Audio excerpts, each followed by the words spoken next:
আসসালামু আলাইকুম ওয়া রাহমাতুল্লাহ। সম্মানিত ভিউয়ার্স, দেশে এবং প্রবাসে, কাছে আর দূরে যে যেখানে আছেন সকলকে অসংখ্য ধন্যবাদ জানাই। আজকের ভিডিওটি খুবই স্পেশাল। আপনাদের কাছে এইজন্য স্পেশাল, ইসলাম এবং মানবতার জন্য আজকের ভিডিওটি আপনাকে জ্ঞান এবং মস্তিষ্কের দ্বার খুলে দেবে। সম্মানিত ভিউয়ার্স, আপনাদেরকে বিশেষভাবে অনুরোধ করব আজকের ভিডিওটি পুরাটি দেখবেন এবং মন্তব্য করবেন আপনি কে, কোন জেলা থেকে দেখছেন, কোন দেশ থেকে দেখছেন, কিভাবে আমাদেরকে সহযোগিতা করছেন। আপনাদেরকে সকলকে অসংখ্য ধন্যবাদ জানাচ্ছি। সরাসরি ভিডিওতে চলে যাচ্ছি। আসসালামু আলাইকুম রহমতুল্লাহি ওবরাকাতুহু।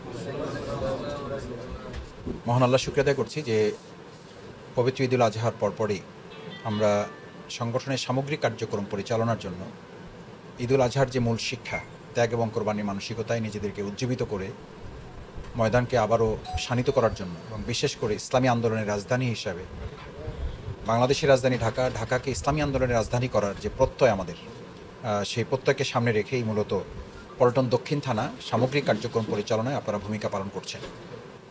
মহান আল্লাহ তাআলার দরবারে প্রথমত তৌফিক কামনা করি, আল্লাহ যেন আমাদের যে জায়গা থেকে আমাদের সামর্থ্য অনুযায়ী যে পশু কোরবানির ভূমিকা পালন করেছি, আল্লাহ তাআলা সেই পশুগুলোকে হযরত ইব্রাহিম আলাইহিস সালামের কোরবানির সাথে মিলিয়ে আমাদেরকে কবুল করে দুনিয়ার কল্যাণ এবং পরকালে নাজাতের জন্য যেন তিনি মেহেরবানি করে কবুল মঞ্জুর করেন। সম্মানিত ভাইয়েরা, আমরা ঈদুল আজহার মৌলিক তিনটি শিক্ষা সামনে রেখে আমাদের কার্যক্রমকে পরিচালনা করলে বেশি বরকত পাওয়া আমাদের পক্ষে সম্ভব হতে পারে। প্রথম কথা হচ্ছে যে ঈদুল আজহার মৌলিকত্ব হচ্ছে যে এটার মধ্য দিয়ে আমরা শুধু পশু কোরবানি করি না, মূলত আমাদের মধ্যে দুটো সত্তা আছে, একটি হচ্ছে মোরালিটি আর একটা হচ্ছে এনিমলিটি, একটা মানবিকতা, একটা পাশবিকতা। আপনি যখন শুধু দুনিয়াবী চিন্তা আমার মধ্যে লালিত হয়, ত্যাগ এবং কোরবানি মানসিকতা যখন আমার মধ্যে লোপ পায়, যদি শুধুমাত্র ভোগের চিন্তা আমার মধ্যে লালন হয়, তখন এই পাশবিকতাটা এত বেশি শক্তিশালী হয় যে মানবিকতাটা এক সময় বিলুপ্ত হয়ে যায় এবং সে মানুষ থেকে মূলত পশুতে রূপান্তরিত হয়। আমার কাছে খুব স্পষ্টত মনে হয় ঈদুল আজহার এই শিক্ষাটা থেকে আমাদের গোটা জাতি আজকে বঞ্চিত বিধায় মানুষ আছি আমরা, কিন্তু মানবিকতা আমাদের মধ্যে বিলুপ্ত হওয়ার কারণে মানুষগুলো ক্রমান্বয়ে পশুতে পরিণত হচ্ছে। যার কারণে আপনারা খেয়াল করবেন যে খুব ছোট ছোট ইস্যুতে এখন অনেক বড় বড় পাশবিক ঘটনা সংঘটিত হচ্ছে। এই পাশবিক ঘটনাগুলো শুধুমাত্র দেশে আইন করে অথবা রাষ্ট্রীয় ব্যবস্থাপনায় এগুলোকে রোধ করাটা সম্ভব হবে না যতক্ষণ পর্যন্ত রাষ্ট্রের দায়িত্বে যারা আছেন তারা তাদের পাশবিকতার জায়গা থেকে মানবিকতার একটা রাষ্ট্র বিনির্মাণে ভূমিকা পালন করতে না পারবেন। সেই জায়গায় রাষ্ট্র সম্পূর্ণভাবে ব্যর্থতার পরিচয় দিয়েছে। রাষ্ট্রের সেই ব্যর্থতার প্রতিচ্ছবি মূলত আমাদের এই তৃণমূল পর্যায়ে বিভিন্ন এলাকাগুলোতে আজকে মাঝে মধ্যেই না, প্রায় প্রতিদিনই পত্রিকাগুলোর প্রথম পাতা, দ্বিতীয় পাতা, তৃতীয় পাতা, শেষ পাতার আগের পাতা, বলা যায় যে এই নিউজ ছাড়া এখন পত্রিকা বেরই হয় না, অথবা অনলাইনগুলোতে, ইলেকট্রনিক মিডিয়াগুলোতে, প্রিন্ট মিডিয়াগুলোতে এগুলো এখন নিত্যদিনের ঘটনা। বাবা মায়ের লাশ উদ্ধার, সন্তানের লাশ উদ্ধার, বাবা মায়ের হাতে সন্তান নিহত, সন্তানের হাতে বাবা মা নিহত, থুতু ফেলানোর ঘটনায় একজনকে পিটিয়ে তাৎক্ষণিকভাবে হত্যা করে ফেলা হয়েছে। এগুলো কিসের লক্ষণ? পাশবিকতার। মানুষের মধ্য থেকে মানবিকতা বিলুপ্ত হতে চলেছে। কারণ ঈদুল আজহার যে মূল শিক্ষা ছিল পশু কোরবানি, এটা একটা প্রতীকী কোরবানি, মূল কোরবানি হওয়ার কথা ছিল আমাদের মধ্যে লালিত পাশবিকতাটাকে জবাই করা। এটাকে আমরা করতে পারছি বলে বাস্তবতা আমাদেরকে তা বলে না। যদি পারতাম তাহলে আমাদের দেশ, সমাজ এবং রাষ্ট্রের যে চিত্র আমাদের সামনে আছে এটা এরকম থাকার কথা না। সেই জায়গাটা আমাদেরকে ধারণ করতে হবে যে আমরা ঈদুল আজহার এই পশু কোরবানি করার মধ্য দিয়ে প্রতীকী কোরবানি যা হয়েছে, বাস্তব কোরবানি হচ্ছে আমার নিজের মধ্যে একটা পাশবিকতা আছে। এই পাশবিকতা থাকলে আপনি সময়ের কোরবানি করতে পারবেন না। এই পাশবিকতা আমার মধ্যে জীবিত এবং শক্তিশালী অবস্থায় থাকা অবস্থায় আপনি ইনফাক ফি সাবিলিল্লাহর কোরবানি করতে পারবেন না। আপনি আপনার মতের, চিন্তার, দৃষ্টিভঙ্গির কোরবানি করতে পারবেন না। এটা আমার মধ্যে জীবিত এবং শক্তিশালী অবস্থায় থাকার পরেও আপনি ইসলামী আন্দোলনের জন্য বড় কোনো ভূমিকা পালন করবেন তা আপনি করতে পারবেন না। সুতরাং ইসলামী আন্দোলনের ওয়ার্ড পর্যায়ের এই দায়িত্বশীল ভাইদের ঈদুল আজহার প্রথম শিক্ষা হচ্ছে আমাদের ধারণ করতে হবে যে ঈদুল আজহায় পশু কোরবানি করেছি প্রতীকী, মূল কোরবানিটা করেছি আমার মধ্যে লালিত যে পাশবিকতা, সেটাকে আমরা কি করেছি, আল্লাহ তাআলা যেন সেটাকে কোরবানি করার তৌফিক আমাদেরকে দান করেন। দ্বিতীয় কথা হচ্ছে ঈদুল আজহার আর একটা মৌলিক দিক হচ্ছে ত্যাগ এবং কোরবানির এই মানসিকতা পোষণ করার পর মূলত ঈদুল আজহার মধ্য দিয়ে আমরা পুরো একটি পরিবারকে ইসলামী আন্দোলনমুখী করার সিদ্ধান্ত গ্রহণ করা। শুধু ব্যক্তি আপনি, কিন্তু আমার পরিবার আমাকে সহযোগিতা করে না, অথবা আমি সিদ্ধান্ত নিয়েছি আমার সন্তান এখন এই দৃষ্টিভঙ্গি পোষণ করে না, অথবা আমার সন্তান দৃষ্টিভঙ্গি পোষণ করে কিন্তু আমার স্ত্রী এখনো এটাকে যথাযথভাবে তার চিন্তা এবং লালন স্বপ্নের মধ্যে তিনি এটা পোষণ করেন না।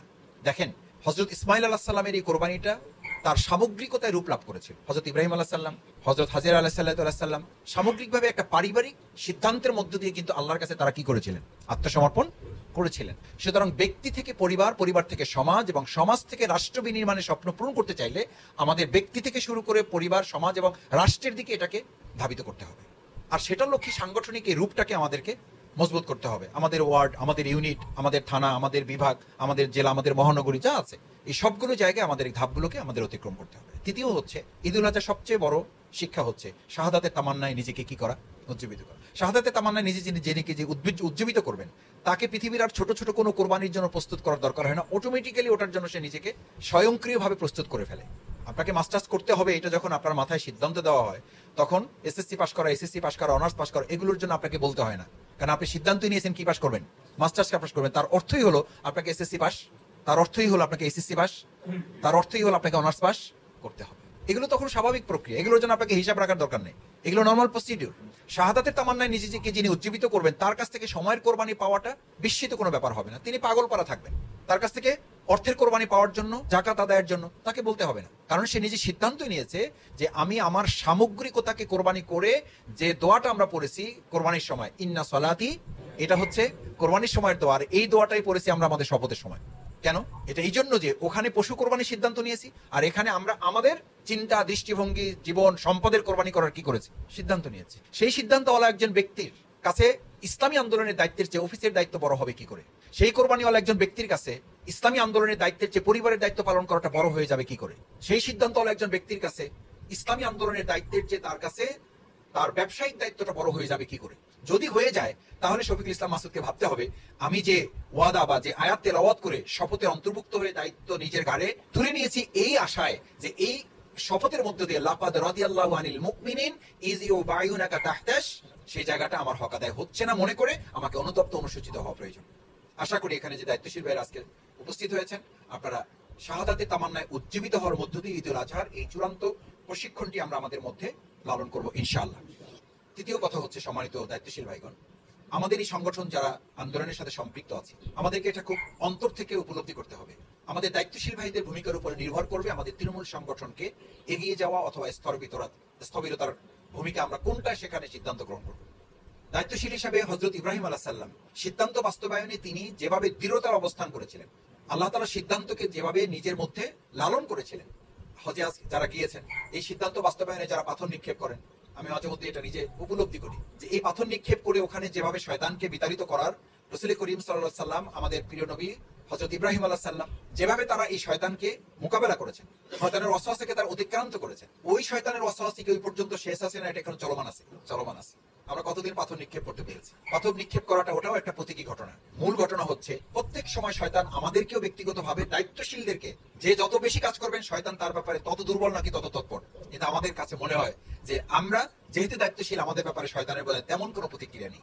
কিন্তু আমার মাথায় থাকতে হবে যে আমি যেহেতু দায়িত্ব পালন বেশি করার চেষ্টা করি, আমার উপর দায়িত্বের পরিধিটা যেহেতু বড়, শয়তানের চ্যালেঞ্জ এবং তৎপরতাটা আমার ব্যাপারে বেশি আছে। সেই ক্ষেত্রে আমার ভূমিকাটা কি হবে? প্রথম কথা হচ্ছে, দায়িত্বশীল ভাইদের প্রথম চিন্তার মধ্যে নিয়ে আসতে হবে যে আমরা আমাদের জনশক্তিকে আমানত মনে করে তাদেরকে তত্ত্বাবধান করার সিদ্ধান্ত আমাদেরকে মাথায় নিতে হবে। জনশক্তি আমাদের আমানত, এই আমানতের জন্য আল্লাহ তাআলার কাছে আমাদেরকে জবাবদিহি করতে হবে, এবং সেই ক্ষেত্রে আমাদের যতটুকু করার সুযোগ আছে সবটুকু করার জন্য আমাদেরকে চেষ্টাও করতে হবে, যেন এই আমানতের খেয়ানত আমাদের দ্বারা সংগঠিত। এখন আমানতের যথাযথ তত্ত্বাবধান মানে কি? আমানতের যথাযথ তত্ত্বাবধানের জন্য আপনাকে তিনটি কাজ করতে হবে। নাম্বার 1, জনশক্তির যথাযথ মান উন্নয়নের পাশাপাশি তাদের মান সংরক্ষণে আমাদের কি দিতে হবে? নজর দিতে হবে। মান উন্নয়নই হচ্ছে মান সংরক্ষণের মূল পদ্ধতি। আপনি মান সংরক্ষণ করতে পারলেই কেবলমাত্র তাদের মানের অবনতি থেকে তাদেরকে বাঁচানো সম্ভব। যখন কেউ মনে করে যে আমার আর মান উন্নয়নের সুযোগ নাই, সেখান থেকেই মূলত তার মানের অবনতিটা শুরু। দ্বিতীয় কথা হচ্ছে, সম্মানিত ভাইয়েরা, আমরা যারা এখানে আছি, আমাদের আরেকটি মৌলিক দিক হচ্ছে, আমাদেরকে এটা ভালোভাবে মাথায় রাখতে হবে, আন্দোলনের মূল রিসালাতের কাজটা কি ছিল? রিসালাতের মূল কাজ ছিল লোক তৈরি করা। লোক তৈরি করার পরে আল্লাহ তাআলার ওয়াদা হচ্ছে দুটো, নাসরুম মিনাল্লাহি ওয়া ফাতহুন করিব, তিনি সাহায্য এবং বিজয়টা তার হাতে। আমার দায়িত্ব হচ্ছে একদম রাষ্ট্রের উপর থেকে শুরু করে তৃণমূল পর্যন্ত যেখানে যেখানে যে ধরনের লোক দরকার, সেই লোক তৈরি প্রক্রিয়াটা কি? তাকে সৎ হতে হবে, তাকে দক্ষ এবং যোগ্য হতে হবে। এখন আমরা দুই ক্যাটাগরিতে ভাগ হয়ে গেছি। সততা যদি থাকে তাহলে যোগ্যতা দক্ষতা ঘাটতি আছে, আর দক্ষতা এবং যোগ্যতায় যারা এগিয়েছেন তারা আবার সততাকে সেইভাবে ধারণ করাটাকে প্রয়োজন অনুভব করলেও ওটার ব্যাপারে তার ঘাটতি আছে, এইটা তিনি মেনে নিতে। এই দুটো জায়গা সমন্বয় করে দেওয়ার দায়িত্বটা এই বডি যারা, এই দায়িত্বশীল আপনারা যারা, তাদেরকে নিতে হবে। তিন নম্বর কাজটা হচ্ছে, এই লক্ষ্যে আপনাকে একটা গুরুত্বপূর্ণ জায়গা দিতে হবে। সেই গুরুত্বপূর্ণ জায়গায় বাদ দেওয়ার টার্গেটটা হচ্ছে যে আমরা আজকে আমাদের গোটা পৃথিবী, তার মধ্যে বিশেষ করে আমাদের সমুদ্রের সম্পদটা কোথায়? আমি মাঝে মধ্যে বলে থাকি যে দেখেন, এখন একটা নতুন প্রযুক্তি চলে আসছে, যেটাকে আমরা আর্টিফিশিয়াল ইন্টেলিজেন্স বলি, প্রাকৃতিক বুদ্ধিমত্তা বলে। একসময় আমরা হিসাব করতাম যে আমাদের একটা লোকের 25টা কম্পিউটার রাস্তা, আর এখন বলা হয় একটা কম্পিউটার 30 লোকের রাস্তা।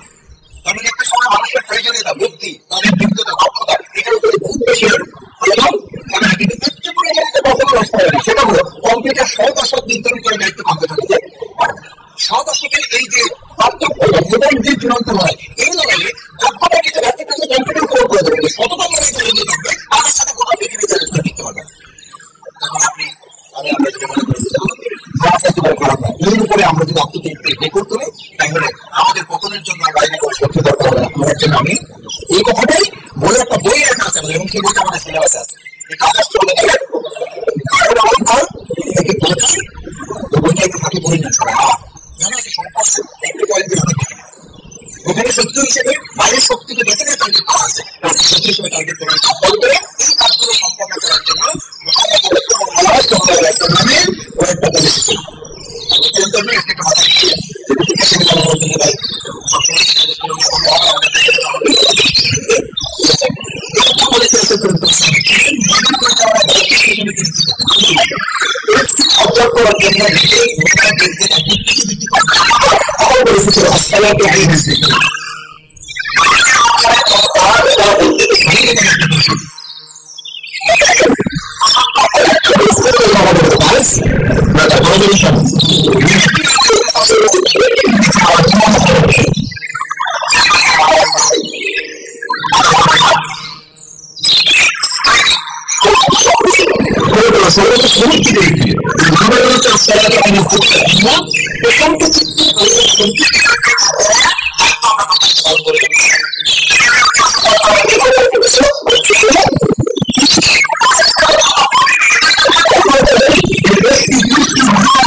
Thank you.